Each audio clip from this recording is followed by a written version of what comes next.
सलग दुसऱ्या दिवशी वांद्र्यातील गरीबनगरमध्ये तोडक कारवाई सुरू आहे। अतिक्रमण हटाव कारवाईला गरीबनगरमधील नागरिकांनी आज विरोध केला। मोठ्या प्रमाणात नागरिक रस्त्यावर उतरले। संतप्त नागरिक आणि पोलीस यामध्ये यावेळी झटापटही झाली। पोलिसांनी नागरिकांवर लाठीचार्ज केला तर स्थानिकांनी पोलिसांवर दगडफेक केली आहे। त्यानंतर पोलिसांनी थेट वस्तीमध्ये घुसून दगडफेक करणाऱ्यांना ताब्यात घेतलंय। आजची मोठी बातमी आपण बघतोय। संतप्त नागरिक रस्त्यावर उतरले होते। स्थानिकांकडून पोलिसांवर कारवाईवेळी दगडफेकही झाली। वांद्र्यातील गरीबनगरमध्ये अतिक्रमण हटाव कारवाईला आज विरोध करण्यात आला। अतिक्रमण हटाव कारवाईवर आपण बघतोय 3 दृश्यांमधून आजचा नेमका प्रकार। संतप्त नागरिकांवर पोलिसांनी लाठीचार्ज केला, नागरिकांनी दगडफेक केली। यानंतर मात्र पोलिसांनी थेट वस्तीत घुसत स्थानिकांना ताब्यात घेतलंय।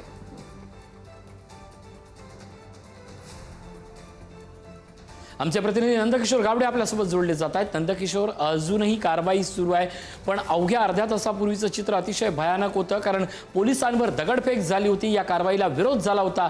पोलिसांनी जशास तसं दाखवत या सगळ्या स्थानिकांना ताब्यात घेतलंय। काय अपडेट? नक्कीच मी सध्या गरीबनगरमध्ये उभा आहे आणि गरीबनगर म्हणजे खरं तर कडेलाच जो बँड्राचं स्टेशन आहे ते स्टेशनला लागूनच हा संपूर्ण परिसर आहे।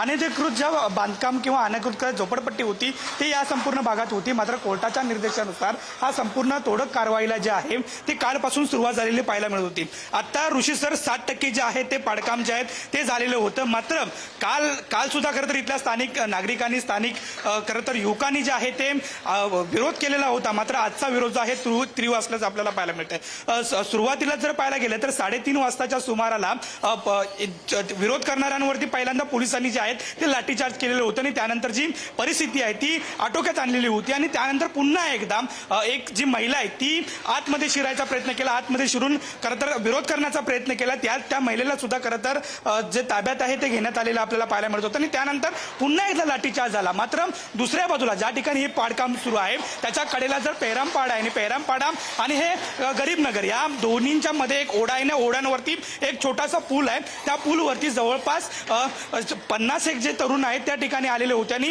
विरोध जवळपास 10 मिनिटं करत होते। वेगवेगळ्या घोषणा ज्या आहेत त्या देत होते। पोलीस खरं तर या सर्वांना समजवायचा प्रयत्न करत होते।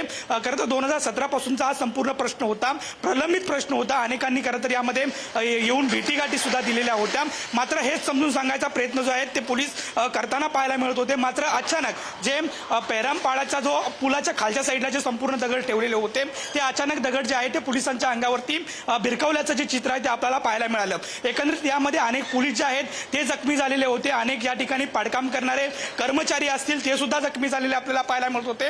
तर यामध्ये अनेक खरं तर मीडिया सुद्धा या ठिकाणी कडेला होती। मोठमोठ्या पद्धतीने जे दोंडे होते ते खरं भिरकवण्याचा प्रयत्न जो आहे तो झालेला आपल्याला पाहायला मिळतो। जवळपास 5 मिनिटं ही संपूर्ण दगडफेक जी आहे ती होत असताना पाहायला मिळत होती। मात्र अचानक पोलिसांनी हा संपूर्ण जे युवक होते किंवा तरुण होते त्यांना डिटेन करण्यासाठी अचानक कारवाई सुरू केली आणि काही जे तरुण आहेत ते पोलिसांच्या हाती लागलेले आहेत, तर काही जण बेरमपाड्यामध्ये दडून बसले आहेत। त्यांना सुद्धा डिटेन करण्याचं काम जे आहे ते सध्या सुरू आहे। मात्र ही संपूर्ण मुंबईची एक महत्त्वाची आणि मोठी जी कारवाई म्हणावी लागेल, तोडक कारवाई म्हणावी लागेल।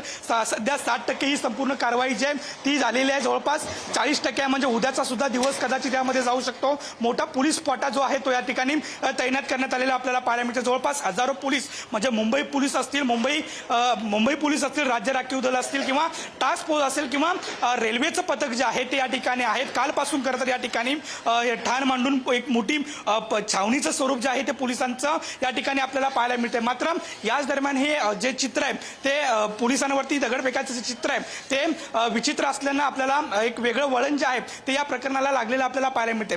एकंदरीत सध्या काही जणांना जे आहे ते डिटेन केलेले आहेत। अजून सुद्धा काही जे तरुण आहेत ते याच बिल्डिंगमध्ये लपून बसलेले आहेत। त्यांना सुद्धा खरं तर डिटेन करण्यात येईल। ॲडिशनल CP जे आहेत ते या घटनास्थळी आलेले आहेत। ते खरं तर संपूर्ण परिस्थितीचा आढावा आहे तो घेताना आपल्याला पाहायला मिळतात। मात्र यामध्ये काही पोलिसांना सुद्धा जे आहे ते दगड लागलेली पाहायला मिळतात। ऋषी सर, नक्कीच धन्यवाद या सगळ्या अपडेटबद्दल। मात्र अजूनही कारवाई सुरू आहे आणि या पार्श्वभूमीवर आम्ही अपडेट घेतच राहू। तुर्तास धन्यवाद नंदकिशोर या सगळ्या अपडेटबद्दल।